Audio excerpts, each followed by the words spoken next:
Hey guys, welcome back to the channel. For today's video, we're going to be doing a quick breakdown of what happened in Springfield, Illinois on, July the 6th, 2024. This is the shooting incident where Miss Sonya Massey was shot and killed by a county deputy, Sean Grayson. That's the guy's name. I've had a lot of people kind of get a hold of me, ask for my comments on this. I've had a lot of discussions about this. I've talked to a couple of people that think this was a justified shooting, or saying that there are justifications for this shooting. I personally don't believe that there is any way whatsoever that you can justify this deputy's actions at all. But that's what we're going to be talking about today. I want to make this one pretty simple and straightforward. I think the best way to break this video down the way I intend on doing it today is, first we're going to watch the body camera footage, and just like most of these officer involved shooting videos that I post on this channel, we're going to show what led up to the shooting, just up to the moment of the shooting, and I'm going to cut the video off right before the shooting starts, so there will not be anybody getting killed in this video. Just for timekeeping's purpose, or just to make the video not too long, we're going to cut off the first bit of the video, start kind of where they're in the house, and then going up to the end, and then I'll be back to give you my thoughts on what happened. Okay.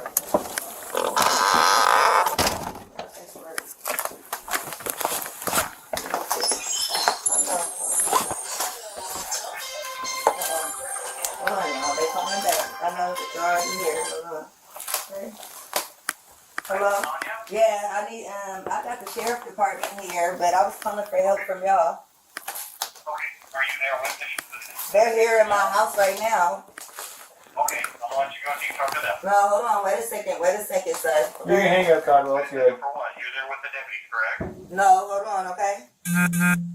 You can hang Hold up. on for what? Just 1 second, okay?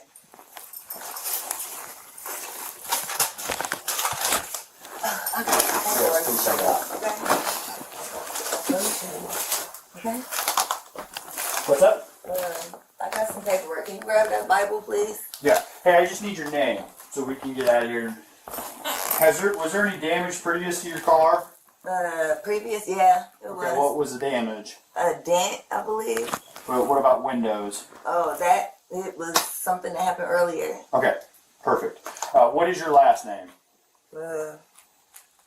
Shouldn't have to think about your last name. Okay. You're not in trouble. I just need to attach. Massey. Huh? Massey. You have an ID? That'd make things so much easier. I just need just a driver's license will do, and then I'll get out of your hair.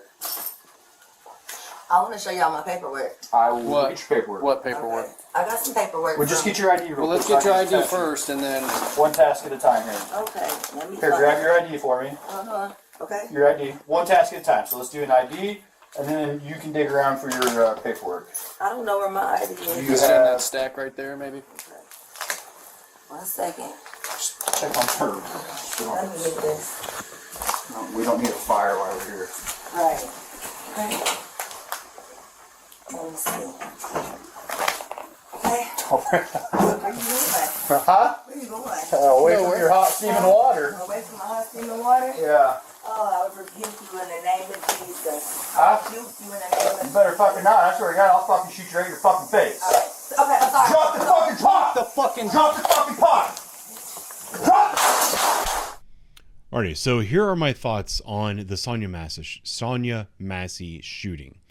If we watched the entire video, and if you've seen this entire video on police activity, you'll already know that the officers were dispatched on a call about a prowler.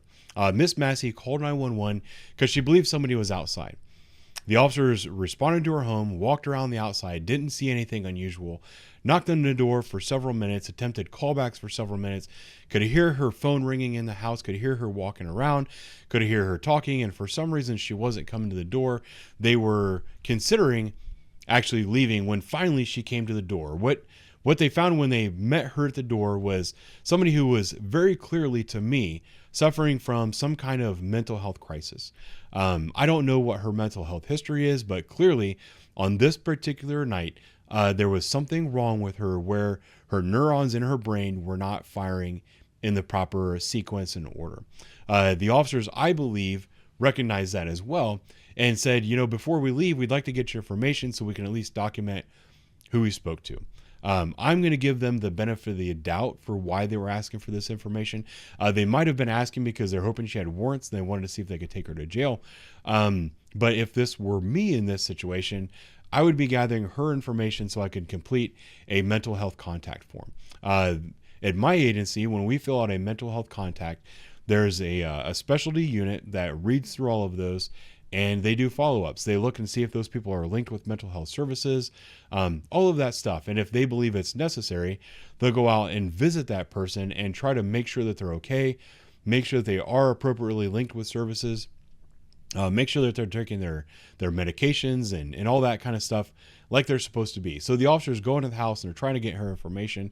She's very scatterbrained. She's having a hard time staying on task, and she's trying to distract them and talk about other topics. And that's kind of where we're at. That's when the officer that we're looking at right here, Sean Grayson, points to the boiling pot of water on the stove and says something about not wanting the house to burn down while they're there. At that point, Sonia Massey gets up and goes into the kitchen to take the pot off the stove. To the casual observer, you might not think that is a big deal, but to me, that was a very alarming moment in the video. The biggest reason for that is twofold. We know that Sonia Massey is experiencing some kind of mental health crisis. At least that's my interpretation of what's going on here. The second thing is that kitchens are dangerous. We as police officers are trained that kitchens are dangerous. Kitchens are not a safe place. A kitchen is not a place where you want to have a conversation with somebody when you're in their home. You want to avoid the kitchen at all times. This is literally beat into your head while you're in the academy. Kitchens are full of weapons and dangerous objects. You just don't want to have a conversation in there. So as a police officer, if I'm on this call and there's two officers here, Sean Grayson had his notepad out and was preparing to write stuff down. The officer whose camera we're watching right here was kind of the backup officer. There's a couple of things that he could have and should have done, as well as that Sean Grayson could have and should have done. When Sonia went to stand up to go to the kitchen, Officer Grayson, or Deputy Grayson, excuse me, could have said, no, go ahead and, just grab a seat. My partner will take care of that. And then directed his partner over to go do that. Or his partner should have actually taken a blocking position and said, no, you don't need to do this. I'll go take care of it for you. Really, what a good partner would have done is he would have noticed that pot of boiling water in there, gone in and just turned it off himself. I've been involved in many a call where I'm clearing a house and I find a stove on, oven door open, things like that. And I go ahead and take care of it myself, particularly when I'm dealing with a subject who is in the throes of some kind of mental health episode or crisis. And that's where we find ourselves here. The officers didn't do any of that stuff. They allowed her to go into the kitchen. What does she do? She takes this pot, she grabs her hot pads, takes the pot and puts it in the sink. And while they're talking to her, she says, I rebuke you in the name of Christ. And that's literally the moment that I have the video paused here, where Deputy Sean Grayson goes and draws his weapon. He says, I rebuke you in the name of Jesus. I rebuke you in the name of You better fucking not. I swear to God, I'll fucking shoot you right in your fucking face. I don't know. I don't believe that what she said was a threat in any kind of way, shape, or form. But for some reason, this numbskull did. I don't have anything positive to say about this deputy. I think he's an idiot. And he probably shouldn't have been a deputy. And this county is going to pay out the ass for hiring him. They're going to be found liable on many, many, many fronts due to his background and a lot of stuff that has since come out. But this guy is a dumbass. And this dumbass, his immediate reaction to that is to pull a gun and threaten to shoot her in the head. At the time that he's making that threat to shoot her, she puts the pot of water in the sink and she puts her hands up and goes down to her knees and apologizes. Okay, I'm sorry. Drop the fucking pot! Drop the fucking pot! This is not somebody that intends to harm you. If you really believed that when she had that pot in her hand that you made a mistake and you shouldn't have allowed her in the kitchen, you realize your mistake and you're trying to make up for it by threatening a use of force, the moment that she put that pot down and went down to her knees, you should have been bum rushing her. You should have run up on her, grabbed her hands, it is much better to wrestle with somebody on the floor than it is to deal with somebody holding a pot of scalding water, especially if you believe that that pot of scalding water is potentially going to be used against you as a weapon. But they don't do that. They both draw their weapons on her. They start yelling and screaming at her. At that point in time, she actually stands up, grabs the water, and she does try to throw the pot at them. And that's when he shoots her in the head. That's according to the video from his own statements. Now, let's take a step back for a moment, and we'll think about when is it appropriate to use deadly force. You use deadly force in order to preserve life and limb of yourself or another person. If she was in that kitchen with one of her children and grandchildren, and she was threatening to dump scalding hot water on them, that is 100% a lethal force situation, because she could seriously hurt or kill another person. If you're in that kitchen with her and she grabs this pot of water, that's probably, I don't know, your reaction time is going to be a little bit difficult, but that's probably a lethal force situation.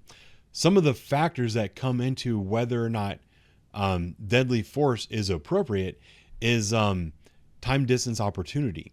In this particular situation, there is a big countertop between him and her. The odds of her being able to take a pot of scalding water and launch it in a manner that's going to cause him serious physical harm at the position and location that he is currently standing are incredibly small. I don't believe a reasonable person or a reasonable officer would believe his life, health, and safety were at serious risk at this particular point in time. I think that the appropriate thing to do would have been maybe to back away, to allow yourself more distance, more of a reactionary gap. You know, I've talked about reactionary gap on the channel before. You've already got your weapon out. If you feel that that's important, you feel that it's imminent, that she's going to come out and try to hurt you, go ahead and draw your weapon and say, hey, don't be doing that. Put that pot down. Put the pot down and walk away from the pot. That's the appropriate thing to do once she's got it in her hand. If you want to put like a drop dead spot in your brain, you know, if she crosses this threshold, she comes around the corner with that pot, she's definitely demonstrating intent and ability and means to cause serious physical harm to your person. Where she's at right now, not so much. You have to take the steps in a situation like this to also preserve her life and limb, and, you know, prevent her from being seriously physically harmed. This is a situation where the deputies did not do that at all. And I believe that their action and reaction to her grabbing that pot of scalding water, the way he was yelling and screaming at her, actually caused her, in her fragile mental state, to freak out and throw that pot of water. People always say, well, she did throw the pot of water, therefore it's a justified use of force. The thing is, when she threw that pot of water, she was on her knees. She's not a big, strong, athletic person. The odds of her throwing that water and actually making to the officers is also incredibly, the chances are incredibly low. This officer's life was not in danger. He was not in danger of being seriously physically, of receiving serious physical harm from this person. This use of force was not necessary. There is absolutely no use or no excuse for this use of force. This deputy is now in jail with no bond, charged with murder. I believe that's the appropriate thing to do. That's it for me today, guys. I'll talk to you later.